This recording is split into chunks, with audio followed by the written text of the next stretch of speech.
In this video, we will learn how to use web layout in Microsoft Word document. If you publish any article and if you want to see the web layout of your article, you can see in your Microsoft Word document.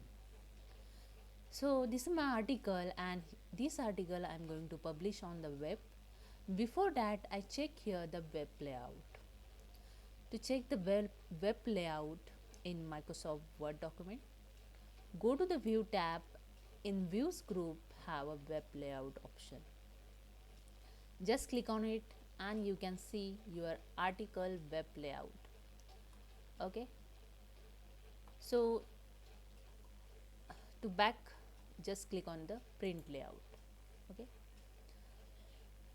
and the second way, bottom side you can see the right hand side. The third option is a web layout. You can see the page and the web icon show here, and when you keep cursor on it, the web layout name also showing here. Just click on it to web layout, and here you see the quickly web layout you can check in Microsoft Word document here also.